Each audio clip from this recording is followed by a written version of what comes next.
welcome. My name's Sissy and I'm Timothy's widow. Today I'm getting ready to start something new, and it's called a 90-day reset.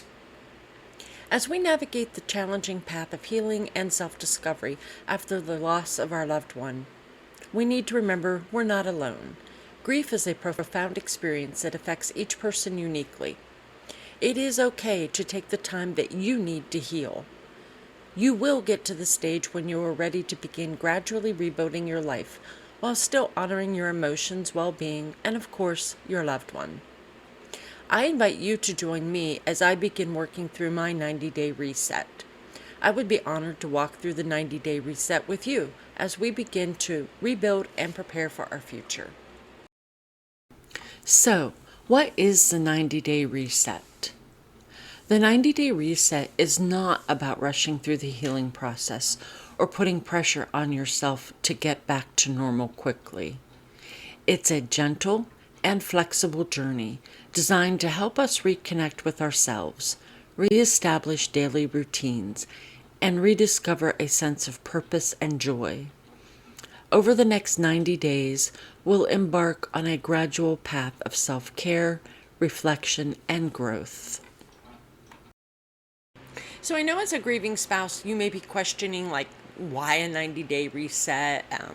What is it? Why? What's the purpose? My thought is grieving can leave us feeling overwhelmed, disconnected, and very unsure on how to navigate life without our loved one. So I'm using the 90-day reset as a guide and a time frame to help continue navigating the grief journey while also taking small steps to begin refocusing on life, what the future may hold, rebuilding, all of those things. So by using a 90-day reset, I am hoping that it allows me to continue processing emotions and continue to begin to rebuild routines and rediscover our strength.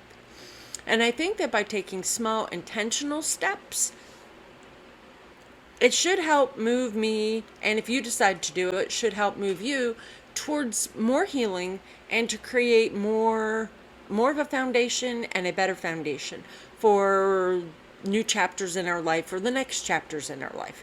So I'm thinking of it merely as an outline or a guide to help discover more about how to navigate this life and gradually rebuilding. Because we need to rebuild our lives. We need to continue rebuilding our inner strength. And we need to rebuild our confidence as we take these steps. I know for me, there have been quite a few things that have been happening, especially the last couple weeks, that have taken my confidence. And I have really just hit a point where I'm like, there's a lot of things within my home, within my life that just need to be reset. I just cannot take staying in the total grief mode, I guess is the best way to put it. It's not that I don't have grief for the loss of my husband. It's not that, but it's just, I'm not even sure how to explain it. I'll try as we move along. I'll try to explain more of my inner thoughts and reflections on this the best that I can. So over the years, I've seen this 90-day reset used by a lot of the authors that I follow on YouTube, and I got to thinking this can be worked into a grieving spouse's life, but there has to be a slightly different approach. And that is that it needs to have compassion and flexibility, because we all know that healing and navigating the grief journey is not a linear process. We know that there is not a one-size-fits-all solution to our grief. So I'm going to be setting the 90-day reset up for myself, and I'm kind of going to try to be flexible, adaptable, and supportive to whatever comes in my grief journey. I'm also giving myself the flexibility and the compassion to know that if it takes me more than 90 days to work through the items that I'm going to include in the 90-day reset, that is going to be perfectly okay. Because we've probably all experienced ourselves getting to a point where we do start to move forward. We're making progress on certain things. Then events happen, milestones happen, triggering events happen, and we find ourselves pushed back again. So that's why I know that this 90-day reset needs to be approached with compassion and flexibility, because the focus is going to have to be on progress, growth, but it also needs to be focused on the overall well-being. And we all know that in the grief journey, the overall well-being can really, that status can fluctuate a lot from day to day. So the 90-day reset journey is going to start here. And basically, what do we have till September 1st? A week, give or take, until this video gets up and you see it, a week. So I'm going to use the remainder of that time as a prep phase.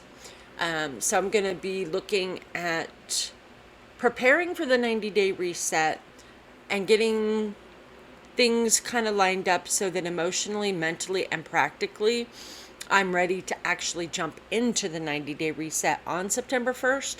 Now, if you choose to do the 90-day reset, obviously, until you see this video, we might be past that point. And, that's fine. If you choose to do it, you can pick any starting date. Doesn't have to be the 1st. It could be the 15th, the middle of the month. It doesn't have to obviously be in September. It can be whenever you're ready for it. I'm just putting this out there kind of as a guideline to help you all. So along the way, I know I'm going to be reflecting on feelings, my identity, sources of support. I'm going to be working on creating a safe space for myself. I'm going to be setting intentions for the journey ahead. I know a couple days ago I had posted a review of the Freedom Mastery Law of Attraction Undated 12-Month Planner. So I know that I am on September 1st going to be going back into using it. I always found that my life functioned just so much better by having a physical planner. I've tried digital planners, and for some reason, the digital process just doesn't click with me. I guess I'm just kind of old-fashioned. I like writing. I like opening up a planner. I like working through the planner. I don't know. It's just the physical process, I believe, kind of helps the cognitive mindset. And that is something during the grief journey that we do need to be mindful of. We can be fighting what they call widow's brain or widow's fog. Even if you're a widower, because there might be guys watching these too, so I don't want you to think I'm leaving you out. But for me, I think just that physical process of writing something and then going through and physically either checking it off or highlighting it or making notes, whatever, I believe that helps. So that's what I'm going to be using as well. One thing that we all need to remember all the time is that we are not alone on this journey. We can support each other every step of the way of our grief journey. Whether you do the 90-day reset or not, my comment section on any of my videos is always open, so you are always free to check the comments, and I try to check them at least every other day to see, what kind of activities going on my channel. And of course, anybody else, if you see comments there and you're looking and you don't see an answer for somebody or a response, please go ahead and step in and respond back to them, because we need to let each other know we are not alone. And we can believe in our ability to heal and to grow and to find moments of joy within our grief journey. And if you're newer to the grief journey than what I am, you may not believe it, but yes, there can be moments of joy. I'll have to remember to share a story with you that happened a little bit before I hit the end of the first year. I'll have to remember to share that with you sometime. I'll have to see if I have any pictures and maybe put something together. But we can find moments of joy. For me, I am coming close to finishing the second year. So there are moments of joy. I want to tell you, those of you who are fresh to grief, that there will be moments of joy. You just hang in there, and let's support each other. So to set up this prep week for me, or prep time if you decide to do the 90-day and find out you need a little bit more than a week to prepare for it, I did put together a few items that we might want to consider. So during this time, during this week, during whatever your prep time is going to look like, we can use it to be thoughtful and considerate, and kind of think about our approach before we begin the process. I think by doing that this week, it can help us emotionally, mentally, and practically prepare for the journey ahead. And that's not just limited to the 90-day reset, but even time out past the 90 days. So if you are new to the grief journey, my heart does go out to you. I know that you may not be ready to consider this type of a journey as in the 90-day reset yet. I know it's hard. I don't even know what else to say other than just, I know, I understand your pain. You're welcome, though, to watch this series the whole way through. Take in what you can at the moment. Keep these thoughts in your mind, because you might approach a time later on when you're ready to approach your own reset, okay? Don't feel like you see this video and you feel like, well, my God, she's doing it, so I need to do it too. No, I'm just going to be sharing my 90-day journey with you. So step one was the introduction and understanding the purpose of the concept. Okay. And I do want to stress we want to use it in a gentle way to continue our healing journey. We're simply going to take this prep week to help us get to a point, see where we're at, reflect on where we want to be in the future, what we need to accomplish, and then we can begin taking those baby steps towards moving to that point. I think also during this week, taking time to journal about current emotions, thoughts, and challenges that we're facing might be a good idea. And just remember, it is normal to have a wide range of feelings. I know there was a point the other day where I was a complete basket case. Yesterday wasn't too bad. Today there was some stress during the morning. Then some good things happened this afternoon, and some things that I really have good feelings about for tomorrow morning. So, it fluctuates, wide range. My gosh, anybody that knows me probably would be saying, my Lord, she's crazy, because it is. It's such a wide range of emotions. Like, I just can't explain it, but you're grieving, so I know that you understand what I'm trying to talk about, even though I don't have really good words to explain it. So it's a good time during the prep week just to be kind of self-aware of how those feelings are affecting us. I think it'll be valuable for us during the reset. If we know that there are things that trigger us, and we don't bounce back out of, what do I want to say, a state of extreme sadness and crying and no motivation, then we might want to just kind of consider what we want to work with on the 90-day reset. And if there's something that you feel may still be a high trigger for you, you may want to push that off until towards the end of the 90-day reset, or even at some time in the future. And that's perfectly fine. There is no right or wrong to do the reset, just like there is no right or wrong way to move through the grief process. So let's talk a little bit more about setting up the prep week or the prep time. And the first thing I want to add, although I don't have it on the slide, is right now where I am at, we are under extreme heat. And currently this time of the evening, it is still 102 degrees. So I'm sure it was much hotter. Take that into consideration if you're going to be working physically with a lot of stuff. Make sure that you have a lot of hydration, have a lot of water, okay? It's very important for us to do that anyhow, especially if we're still crying a lot. Um, and it's just good overall. I mean, our bodies take such a physical toll in addition to being just whammied with emotions, that it's a good idea always to stay hydrated. And if you have to do anything outside, be very mindful of your temperatures and conditions. Try to schedule small blocks of things to do early in the morning or maybe later in the evening. Okay, so that's part of the thoughtful and considerate approach. Okay, because we need to make sure that we are practically prepared for this particular type of journey.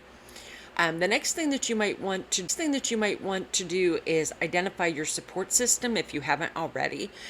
So make a list of the people that you know you can turn to for support, whether it's family, friends, support groups, or any kind of professionals. Okay, seeking help and sharing our feelings can be a very important part of the healing process. So, in other words, you may be at home and you may be going about some things. And you might be in the home by yourself, but if there's a friend or relative that you can call and say, hey, you want to stay on the phone with me for a little bit? I need to sort through these, can we have a little bit of a conversation? That could be a good thing. It's also a good time right now to take a look at that support system and really consider the people that you have on your list. If there's anybody that has failed you or disappointed you in any way, disrespected you, failed to show up more than a couple of times, like if they're very consistently failing to show up. Some people use the term ghosting. If they've kind of vanished when you really need them, and then they kind of show up, if they're showing signs that leave you really questioning them, it might be a good idea to either remove them from your list or move them way down to the bottom of your list.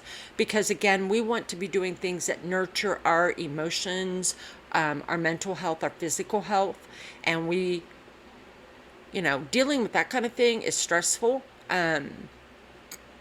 And we need to really work on getting rid of unnecessary stress. So again, if they're failing you in some way, move them down to the bottom of the list, like maybe as a last resort, or you want to keep in contact with them, but you don't feel that you have to enough.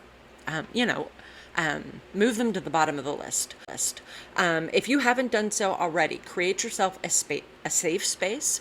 This can be a physical or a virtual space where you can practice your self-care, take time to do reflections, and do any kind of activities that bring you comfort. It doesn't even have to be a full-time spot in your home. It can simply be converting your bed or your couch to a space where you can sit, write in your journal. If you need to maybe watch a favorite TV show or a movie or read a book, I definitely kind of would say if you have the ability to avoid the bed and avoid the couch unless those are areas where you're going to be sitting, like watching the TV, because I believe that after a certain point we kind of use those spaces more as a fallback crutch. And once we plop ourselves down there, I think sometimes it's harder to get up and get back to moving for the day. Or the week. So I kind of say, make it more, maybe if you have a home office, a desk that you can sit at, someplace where you will not get like locked into staying there for longer than you really should be. You want to make it a space where you feel safe and nurtured. So if that means having, my husband used to have his comfy blanket that he would just wrap around him, like whenever it got colder, he was just sitting and watching TV. I now have the comfy blanket. I don't think I ever want to part with it. But if you want to wrap up in a favorite blanket or have a favorite pillow, a stuffed animal even. I have a particular little figure, and I'll try to remember to share that at some point in my videos. That I kind of think of him as like the little mini me of my husband. And he goes with me sometimes to places that are stressful. He stays with me within sight of most of the time when I'm in certain places in the house. I see it. And that's kind of my safe buddy, I guess you could say. It's like my husband mini me. So if you need a stuffed animal, a stuffed bear, an old childhood stuffed toy, if you still have one, something like that, candles, incense, soft music. I prefer smooth jazz. But it's whatever makes you feel just kind of comfortable. There are some types of meditation music that are on YouTube that I can listen to. There are others that I don't know what it is about them. The frequencies, maybe, they kind of don't sit well with my mind. Some of them just almost seem to bring me down rather than just calming me. So I don't know what it is about the frequency, but play around with that type of thing. And see what you can come up with. As long as you're feeling safe and comfortable and nurtured in that spot, then you've done a good job at creating a safe space. So during the prep week, it's a good time to set our intentions and our goals. So that is one of the reasons why I'm going back into using a physical planner on a daily basis, because there are things and intentions and goals for the 90 days that I want to have a physical reminder of. So it's a good time just to reflect and to set those intentions for 90 days. These can be emotional or practical or personal growth focused intentions. Whatever you set within your list, just remember, make them flexible if at all possible. Now, if they're an item obviously that like needs attention, then that's not going to be flexible. But anything else that you're going to try to be working on during the 90 days, make it flexible. Remember, you may not be able to get through everything that you set, and that is perfectly fine. Okay. We need to just take each time period and just work through it and evolve throughout the journey the best that we can, okay? So it's perfectly fine. If you set yourself, I don't know, let's say if you set yourself 5 goals, and you only accomplish one thing during your 90-day reset, that is a win. That is a win, okay? So just remember to keep it flexible. Another thing that we want to be looking at is actually rebuilding or building a daily routine. I know for a lot of us, we have found that particular area extremely challenging, maybe non-existent. I know for me, very early in the grief journey, I had no idea what day of the week it was. I couldn't have cared less. My days and nights were so mixed up because of my sleep schedule, because I wasn't sleeping, and it took me months. It took me months to actually start getting back into a routine. In fact, the first time that I slept, I think a night, like solidly the whole way through, I think was when I went back to my parents' house the first time. And I think it might have been the day that I flew, but or the next night, I'm not too sure. But it takes a while, okay? And I still am finding myself getting off balance at times. Some nights I do sleep through, some nights I don't. Some nights I'm tired, but I can't fall asleep, and I lay there for hours. So it is normal to be completely off balance, totally screwed up, not having any idea what's up, what's down. That's normal, okay? So during the prep week, you can try to reestablish your routine, or reflect on what you need your basic routine to look like now and at the end of the 90 days. Because I know we've all had a lot of changes in our lives, so maybe what worked prior to the loss of our spouse is not going to work now. So if we take the time to reflect upon that and figure it out, write it down, like, okay, I should be up by 6 o'clock, I really, under normal conditions, need like 8 hours of sleep, so that means I need to go to bed by this time, Sit and think about it during the prep week. You may not be able to reset your body within the 90 days, but if you focus your intention on that a little bit, and then during the 90 days, try to gradually reestablish what used to work for you or establish a new routine. And you remember to include self-care practices in that as well, okay? So I think hopefully by the end of the 90 days, we can find ourselves at a better state as far as our active awake time and our rest time.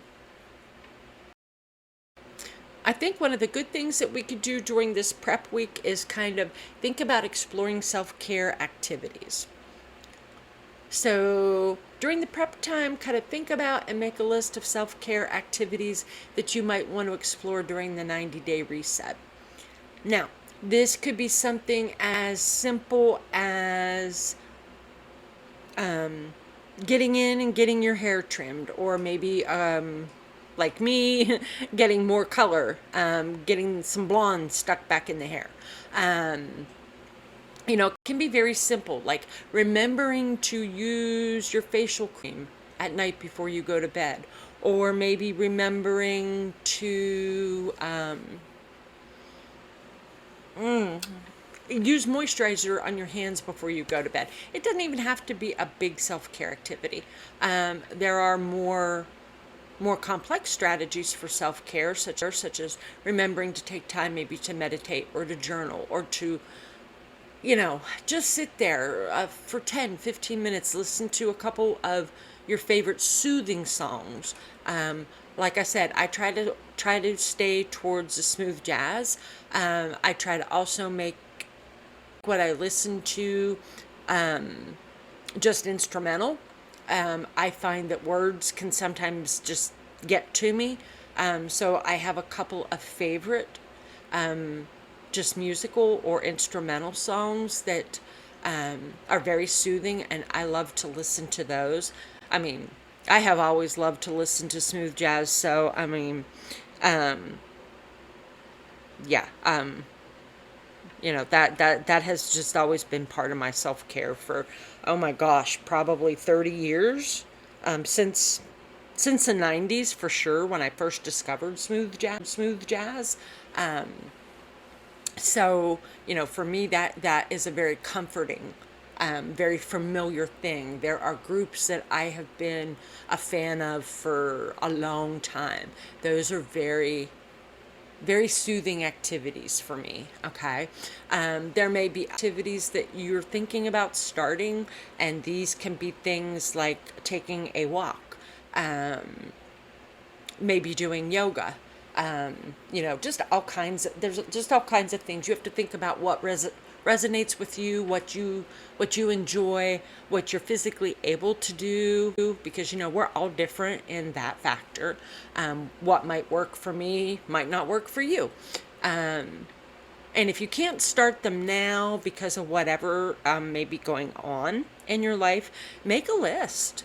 Because even if you can't add it within the 90-day reset, maybe 6 months, 8 months down the line, you can go ahead and add those kind of activities in.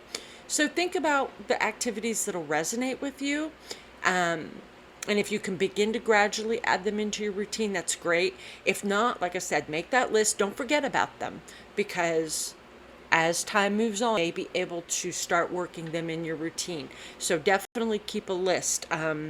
You might discover something next week, see something on a TV show or on a YouTube channel, and it may spark your interest. So just, if you're not sure about any kind of activities or self-care activities that would be beneficial to your emotional well-being and would help nurture you a little bit, keep your eye open for new activities, because you never know when something will pop up and be like, oh, hey, I have an interest in that. Now, depending on what you decide to put on your 90-day reset, there may be materials or books or tools that are going to be helpful during the reset. You may not have them, or you may not be sure where they're at the moment. So take this prep week to take the time to make a list so that you know that you'll have them handy when you get to that point. If you know during the 90-day reset that you want to read grief literature, or you want to get more into journaling, anything that comes to mind, make a list. Might not be items that you get to during the 90-day reset, but again, if you have that list, it's going to be helpful in the future. And that's another reason why I really like the planner that I did the review on, the Freedom Mastery one, because it has so many of those pages that are just blank, the dot grid ones. So they're perfect for taking a page and just making a list. There's nothing wrong with making the list, because if it's something that you'll get to later on in the future, you've got it there. You've got a specific one place, one area where it's going to be, which is so much better for our critical thinking skills, because it's hard. That cognitive process can really just go down the drain, and it can take a long time to build back to the type of place that you used to be at, as far as analytic skills, your critical thinking skills. It can take time to get back to that. It really does. So if you have one spot in particular that's dedicated to list anything that you think you might need, definitely use that place. Also, make sure to gather what you need to feel supported during the 90-day reset. So this could be like little rewards if you get certain things done. So that can be like indulging in a movie that you've wanted to watch and haven't yet, or having a special coffee, or a special tea, or I like iced tea. So for me, that could be something that I could treat myself with. I love chocolate. We're not going to lie about that. So there will be extra chocolate on hand. Just try to make your choices healthy and happy ones, okay? And try not to let yourself like if you buy a whole bag of candy bars, try not to let yourself eat them all in one evening. I like the, what is it, the Hershey?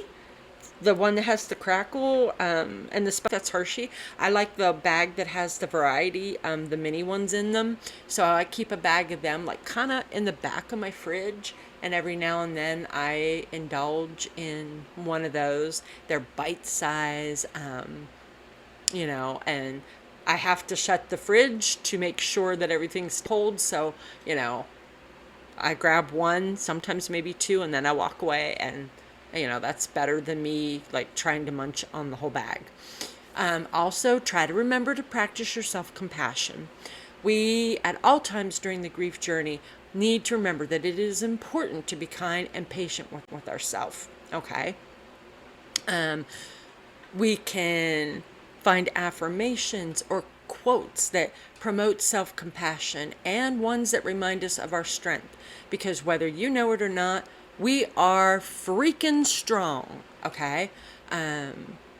We basically can tell people, hey, navigating the grief journey is not for the wimps. So if you're doing the grief journey and you're navigating it, doesn't matter how successful or well you think you're navigating it, you are not a wimp, okay? You are strong. Because every day that we continue a day and moving ahead a day and moving ahead, we're strong. We may not feel like it sometimes, but we really are. We are not wimps. Obviously, remember that the prep week is just to help us prepare, get a sense of readiness, emotional grounding, and a practical understanding of what's ahead by what we think we need to tackle.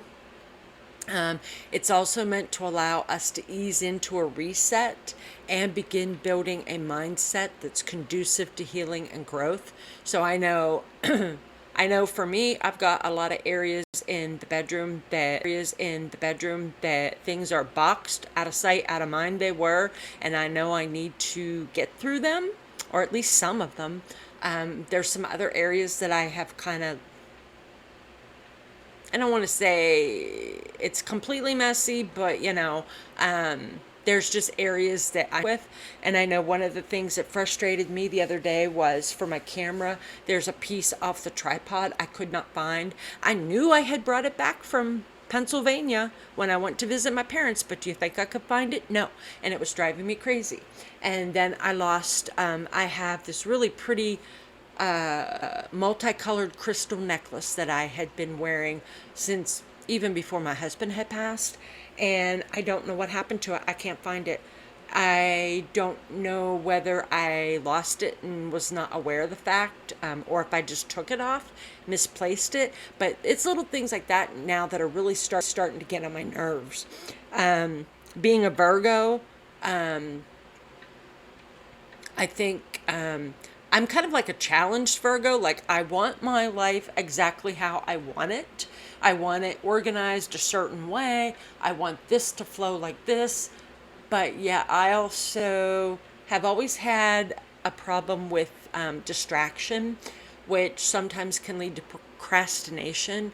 So I'm like a challenged Virgo, but my Virgo point is really coming out right now, and it's like, oh freak, I'm just tired of this. I need to get some more moving ahead. Because I don't feel that the environment is as conducive to my healing and to my growth as it needs to be. It has taken steps forward, but it's not where I need it to be yet, and it's really starting to work on my nerves now. Just remember, with the reset, we're going to try to be just focusing on growth and progress, but not major progress. Okay, it's not like you have to redo your whole home from floor to ceiling. It's not like you have to get through every dresser drawer, every closet, everything in your garage, everything in your attic. Okay, 90 days it sounds kind of like a long period of time, but yet it's not. Okay, so this progress needs to be gradual. It needs to be flexible. We need to ease back in to more normality. So adapt it, modify it, change it, however it suits your particular needs for this point in your grief journey. Remember, just like the grief journey, the reset is a gradual process, and it is perfectly okay for you to take the time that you need to work on whatever you make an intention or a goal for. And if it takes you more than 90 days, sweetie, that's perfectly fine. Okay? There is nobody here that's going to say you didn't get it done in 90 days. You have failed the 90-day reset. That's not what it's about. Okay? It's just like we have to take each minute by minute and baby steps. Keep that in mind as we do the 90-day reset, okay? Just a little bit here, just a little bit there. Now, what you decide to put on your 90-day reset could be completely different from mine, okay? Because obviously we all have our own unique life, our own unique challenges, okay? So I've just got a list here that I put together to give you some ideas of things that you might want to consider. So those would be self-care items, your basic needs, establishing your daily routine. Do you need to address more immediate tasks? Do you want to connect with some supportive people that maybe were there in the beginning and then you just weren't able to continue the contact with them? So you might want to reconnect with some of these people, not the ones that have failed you, okay, that I talked about earlier. These are people that you did have a friendship with or a connection with, and you kind of haven't kept in touch with them just because of whatever the grief process has looked like for you. So you might want to reach out to them with a text message to start the process off. Like, hey, I was thinking about you this morning. How are you doing? That type of thing. Okay. You might want to take the 90 days to discover or rediscover hobbies and activities that would resonate with you. You might want to take some time to do some future planning. And this doesn't have to be like long range planning. This could be, just kind of future planning for the rest of 2023. Whatever you're comfortable with. You might want to sit and reflect. Do you think maybe you should reach out for some more professional help rather than just the acquaintances and families and friends and coworkers that have been your support system? You could always consider going to a counselor for just a couple sessions, maybe. So you might want to think about that. Are there any ongoing considerations or things that have not been completed yet, and you need to kind of check in on the progress, the timeline, see where they're at? Those kind of things you might want to put in the 90-day reset. You might also want to re-examine important principles to you. Grief changes our personality. For me, I know I have less patience for stupidity and for people that I guess we could use the term backstabbing. There's just, I don't have time for that in my life right now. I don't want involved with that kind of thing. So I have really evaluated my thought process and my approach to situations like that. If I'm not having a very bad, like, high anger day, I have found that I am actually more sympathetic and compassionate towards people that I meet out and about. So if they start telling me something that's going on with their life, it really gets to me, much more so than it used to, because I think as you go through this process of grief, it changes how you view people. And I don't know. I don't know how to explain it. It's almost like if somebody else is hurting, you feel more in tune with that than maybe you did before. I was not a compassionate person beforehand. I always was, but I think it's increased. So yeah, you might want to just consider important principles and values and things that maybe have changed. Journal about that one. Because there's a lot of things with our personality that change. I know some grieving spouses fall away from their faith completely. Others rediscover faith or discover it for the first time. So, there's a lot of things that you might want to be thinking about and journaling about how you view people, how you view their actions towards you, how you want to interact with other people. So, I think that's a heavy journaling area for sure. You might need to reestablish or set up a budget because obviously our finances have completely changed since the loss of our spouse. I won't even talk at length about that. That's just up to you. Are there any important appointments that you need to address? Have you been to the eye doctor lately? I got reminded, what was that, last week, the week before? My husband's phone, he got a message from his eye doctor saying he was overdue for his eye appointment, which made me think that I'm probably about 4 months overdue on mine. So if there's any kind of appointments like that, you want to consider those. I know my family doctor had passed away a couple months ago, so I have actually got to figure out, okay, are they bringing a new doctor into the office or do I have to go out and find a new one completely? I don't even want to think about that. You might want to consider how you're handling your simple daily tasks, such as getting up in the morning. Are you getting dressed? Are you eating healthy? Are you engaging in any kind of activity? Or are you kind of like stagnant during the day, like you're awake, but you're just not at a good place right now. So those are some things that you might want to think about and try to work towards progress. Are there any household chores that you have left? Because, oh my gosh, I think that's a big topic in the different grief support groups where people have, they don't care about the dishes in the sink or, they have laundry piled up. Me, I was really bad about, I would get the stuff in the washer and I would get it washed, but then I would totally forget that so like I would go back like 3 days later and have smelly clothes in my washer and have to rewash them all. So, If there's any household chores that you've kind of neglected, like I said, you don't have to have your house sparkle from the floor to the ceiling. But, even if it's just like one or two rooms that you're working on maintaining at least, that's a good thing. You might be at a point where you want to think about sorting and keeping any treasured items from your loved one. I think for me, I know I have to do that, and I know that is going to be all the emotional aspects that go along with that.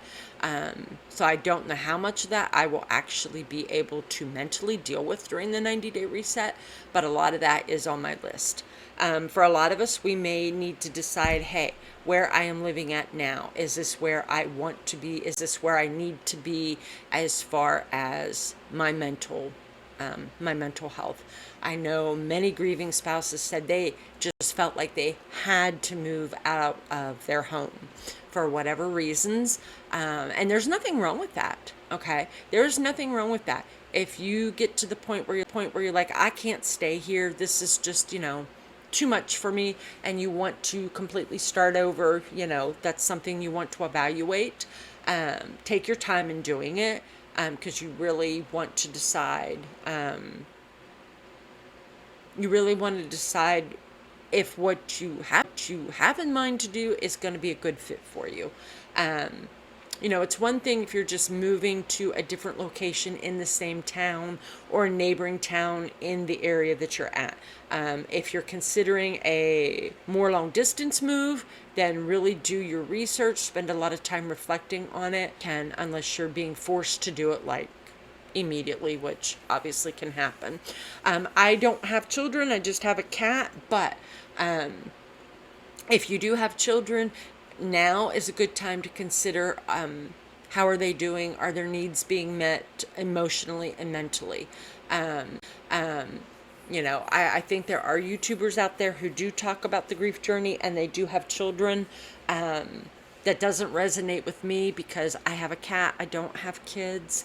But that's something that you may want to take the 90-day reset and do some reflection on your children, see where they're at, and try to make whatever necessary changes are needed for you and your family.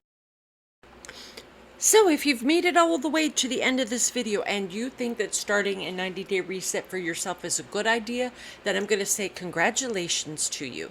It really does take courage to start putting one foot in front of the other on a continual daily basis. And if you're not ready to do a 90-day reset, that's perfectly fine, sweetie. It's perfectly fine, okay? You can always do this later on. For all of us, remember to take it minute by minute. Baby steps are perfectly fine. Don't put pressure on yourself to think that you need to accomplish everything every day. And that goes beyond the 90-day reset, okay? Don't allow others to pressure you into thinking that you need to accomplish everything that they say, okay? You take every minute by minute the best that you can, and in whatever way resonates best for you physically and emotionally. Okay, just because I'm only doing a 90-day reset for the moment, and I don't know if I'll do another one, remember, you can always do this several times during the year, okay? It's whatever works best for you. If you feel 90 days is too long of a time period, you can always do a 60-day reset or a 30-day reset.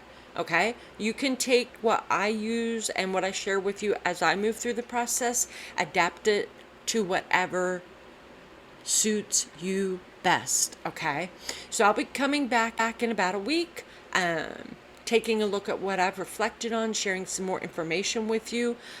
So please remember to like and share this video. Don't forget to subscribe to the channel so that you'll know when the new content is available. And of course, as always, please feel free to comment on any of my videos. I would love to hear from you. Let me know if there are any other items that you'll be diving into during your 90-day reset. If you feel comfortable sharing anything in the comments section, I would love to hear from you. I would love to see your ideas and your thought processes, because sharing is caring.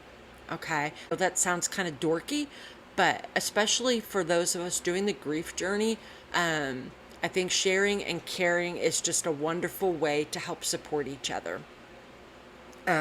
Remember, the grief journey is challenging. It's complex. It's a roller coaster of all kinds of crapola.